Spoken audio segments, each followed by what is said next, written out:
Hey everybody, Quantum here, and in this video I want to finally cover the ARIEL Turbo Sapphire Steel deck that I was messing around with a little while ago. I never created a video or a deck profile on this deck, but somehow it still is one of the trending decks on Dreamborn with a lot of views and a lot of likes. So I figured, I might as well go forward and make the deck profile so that we have some reference point for the future, because this deck might be something that can stick around into future formats, again, depending on how things develop. But right off the bat, you can see we got an even steel and sapphire split, only 10 uninkables, 60 cards, and a decent spread between characters, actions, songs, and items. The purpose of this deck, if you haven't guessed it already, is to turbo out an ARIEL. You want to get an ARIEL out as early as possible, and basically the reason why this card is important, or why the deck is focused around this card, is because it's virtually untouchable. There's very few things that can actually out this card. Yes, Lady Tremaine, if it's the only thing on board, be prepared and double grab your sword, which is virtually not played at all. So this thing will, or ARIEL, Treasure Collector, will dodge things like Madame Medusa, big Sisu, because it has 3 strength. It cannot be ice blocked down, which means it dodges Brawl, ice block, small Sisu, ice block, so on and so forth. It can't be tapped down with Elsa, the 5th Spirit, and then taken out with something else.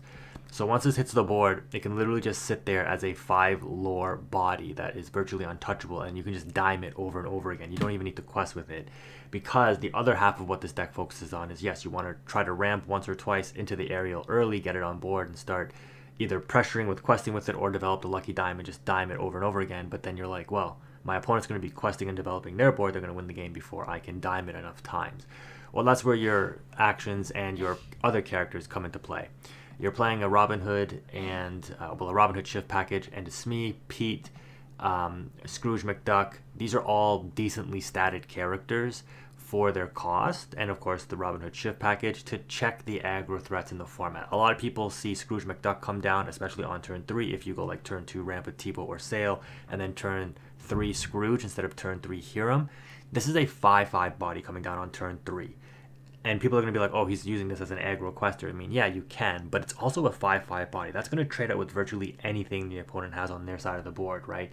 Not only that, because you're on Sapphire Steel, you can play the item package of the Imperial Bow, and this card can make the Scrooge a 7/5 if you need it to be, and give it evasive, which means it challenges out into opposing genies and things like that. So that's the goal of the deck, is you want to maintain and manage the board state, slow your opponent down. You have let it goes for their bigger characters that they might end up playing, like into Amber Steel and the big Cindy's, for example. You have Zeus's, which you can just hard cast to just slow the opponent down or prevent them from using the characters needed to take out the ARIEL if it's exerted. Because Amber Steel Song, right, they may put Cinderella and Ursula on board, and if they don't have the shift for the Cinderella, you might be like, well, let me just Zeus your Smee, and then go ahead and throw your 1/2 and your 1/4 body into my ARIEL. It's not going to do anything. You can't combine it with the songs in order to out the ARIEL, right? And so I'm going to show you a quick simulation where we actually do that in order to win the game, basically by questing with ARIEL for 15-20 lore over the course of 3 turns. Visions of the Future is in the deck because you want to be able to scry for your answers. Now technically this is a tempo loss card, and it slows you down. But if you're in a slower game state, this card is actually really good to help facilitate your combo line. If you're in a faster game, like against an aggro deck, you probably just ink these and you just play out your curve to manage the board state. The Robin Hood is really important in this deck because especially if you get this out on 3, as we know from previous sets, this card is just a really good check to aggro. It's basically the original Calhoun, so to speak. It's going to take out a lot of the opposing threats, and you can actually use your popsicles to heal this up. But even if you trade this out and it draws you a card, that's fine, because ideally what you want to do is with 7 ink, hopefully by turns 5 or 6, you get a lucky dime on board first, then you can drop the ARIEL, dime the ARIEL, because if you drop lucky dime with 7 ink, the next turn you have all 7 ink available, you pay 6 to play ARIEL, you have 1 ink left over, you ink for turn, you have 2 ink available, now you use the 2 ink to proc the dime and trigger the ARIEL. The ARIEL's in a ready state. If your opponent doesn't have an answer, like a be prepared or something for it, the ARIEL's going to sit there with the lucky dime. Your opponent has a 1 turn clock to prevent you from going from 0 to 15 in 1 turn. And most likely, between turns 1 to 5 or 1 to 6 before you even develop the Lucky Dime, you probably got 1 to 5 lore somewhere along the way. So by the time the Ariel hits the board and you dime it, you're probably at 10 lore or more. And then if the opponent doesn't out the Ariel and or the dime or win the game within the next turn, they're on a 1 turn clock. You win the game because next turn you go quest with Ariel, gain 5, go to 15, proc dime again, gain 5 lore, go to 20, win the game. So that's kind of the goal of the deck. You have Tamatoa again for those longer drawn out mid-range and or control matchups. You still do struggle into the Ruby decks to a certain extent because their resource game is very powerful and their brawls and stuff will out your Hiram, which is just going to suffocate your draw engine, and they just have stronger draw engines right on Amethyst. But that being said, Tamatoa, if it comes down and it goes unchecked, right, because they need that hard removal for it, and Ruby Amethyst doesn't play Maldragons, only Ruby Sapphire does. They basically need Be Prepared, right? Or they need to Elsa tap this down, use combination of Maui and stuff like that to out it, crabs, etc. And essentially, the Tamatoa coming down in the late game with a dime is essentially the same thing as Ariel. And to be fair, Ariel into those Ruby matchups is also very powerful for the reason I just explained, right? It doesn't get Medusa, it plays around big Sisu and things like that. And the Ariel is actually one of your key targets that you could vision for in order to proc dime with and get ahead of the Ruby decks. Again, it's a tough matchup, but where this deck really excels is into aggro and or the mid-range decks to a certain extent, right? Especially when you're on the play. On the draw, every deck is going to struggle, right? If your opponent has a well-constructed deck and knows how to play it.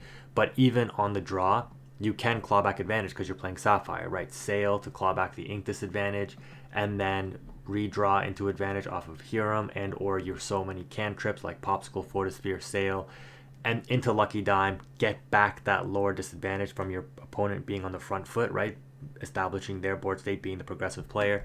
All of a sudden you drop dime, and the first 6, 7, 8 lore that they gained from being that progressive player, you dime and Ariel, you're back in the game with 5 lore, right? You've established board presence, you have control options in the Zeus and the Let It Go and the Strength that you can go wide on with your smaller characters.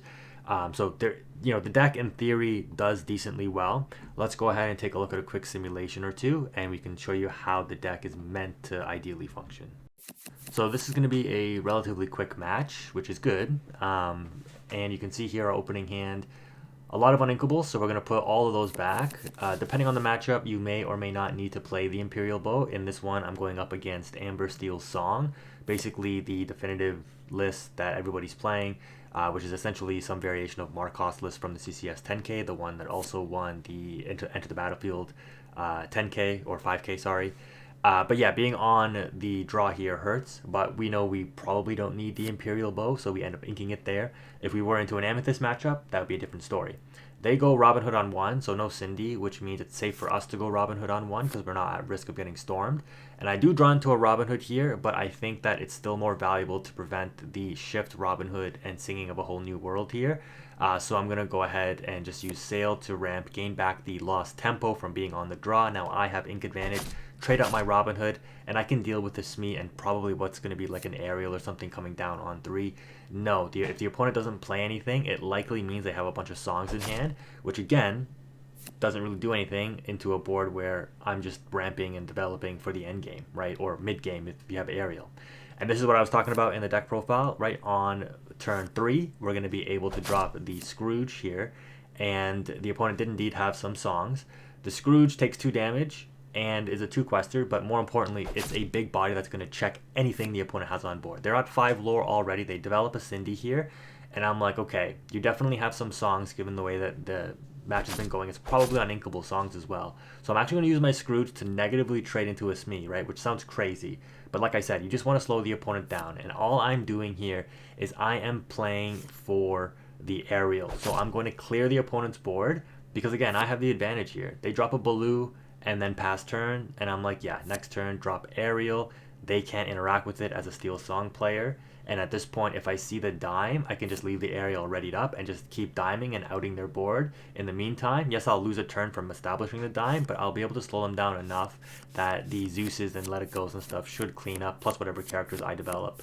They're going to hardcast the Whole New World, and there you can see they did indeed have some uninkable songs in hand, and that's just how Steel Song goes sometimes, right? That's the risk that you get when you play that deck. So we draw, and we've got, look at this, like double Zeus, Ariel.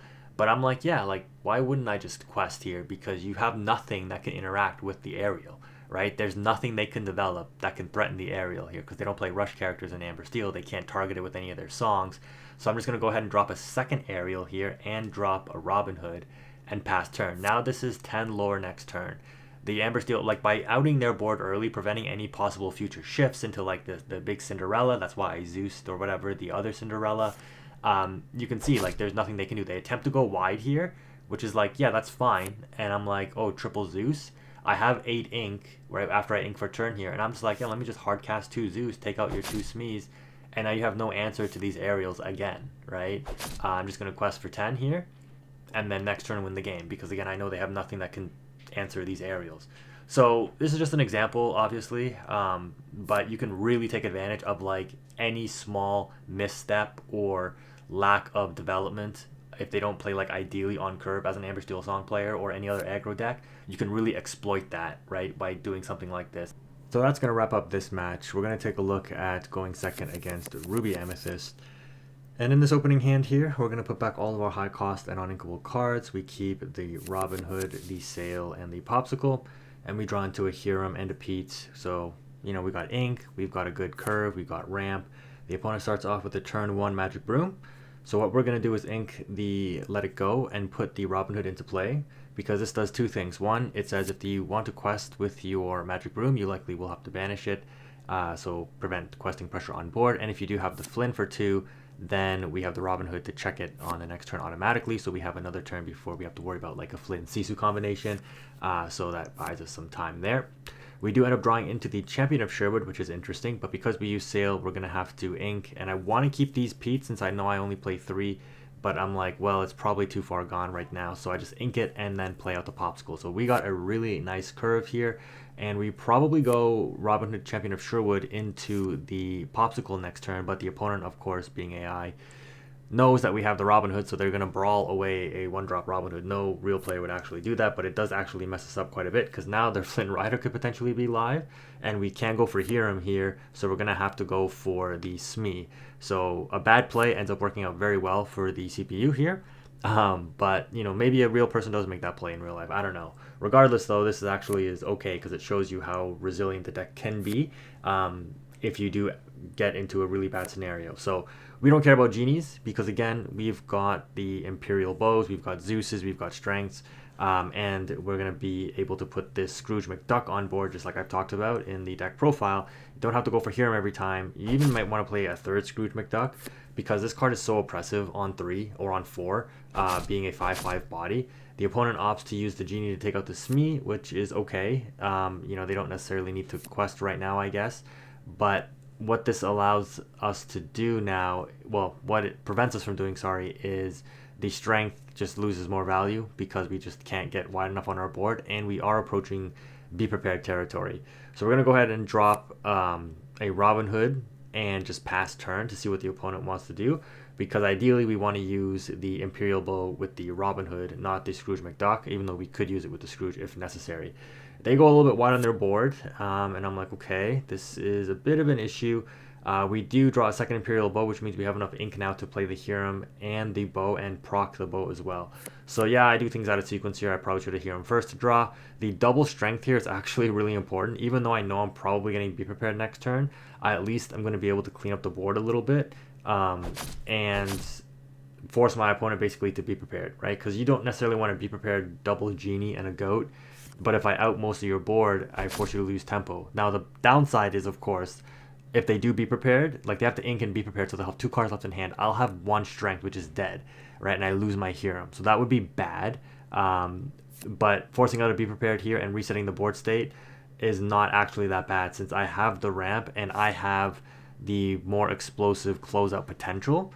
I just need to top deck an Ariel, a Tamatoa, and speaking of which, there it is. And I have a lot of a lot of cantrips left in my deck still. So while this looks like a bad position, it's actually not the worst, right? I only have 3 items in rotation and 0 or maybe 1 Sail used already. The opponent has a second Be Prepared, which is wild. I'm like, sure, like only Tremaine and Be Prepared, they're out my Tamatoa, right? Not even Elsa into like Crab would out my my Tamatoa there, but of course they have the answer, so sure.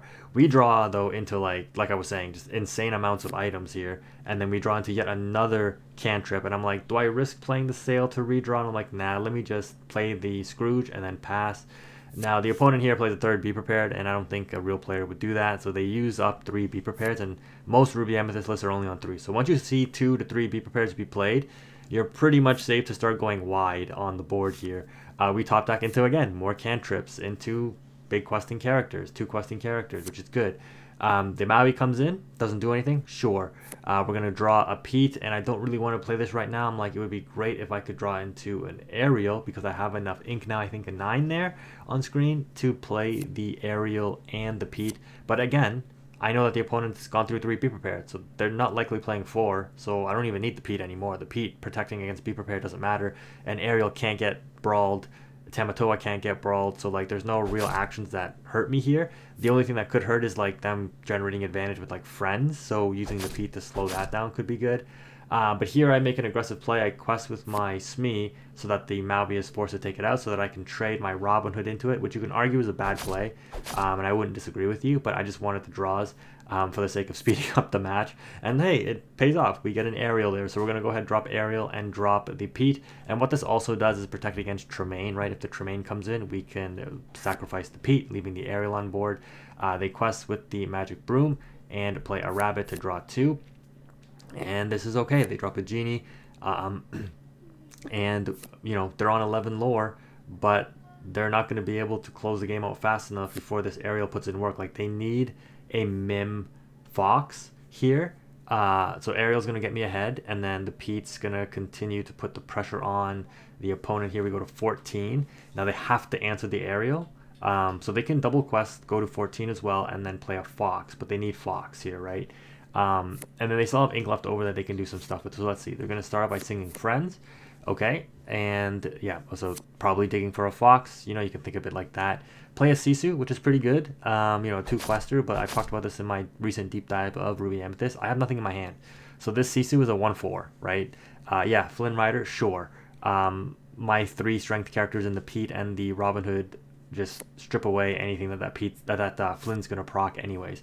We draw into a cantrip, into a Hiram, so you know, just this is blue steel, man. You have so that's what I was talking about in the deck profile. You have so many cantrips, like you're drawing through your deck so fast into visions now, and I'm like, yeah, I don't even need to take Tamatoa, even though like taking Tamatoa here could have been good, but I do risk getting it Elsa'd and crabbed right now that the opponent has an established board, so it's actually better to get the dime, since I'm pressuring like game more or less. Once this Robin Hood procs, as you see it there, it goes to 16, quest to 17.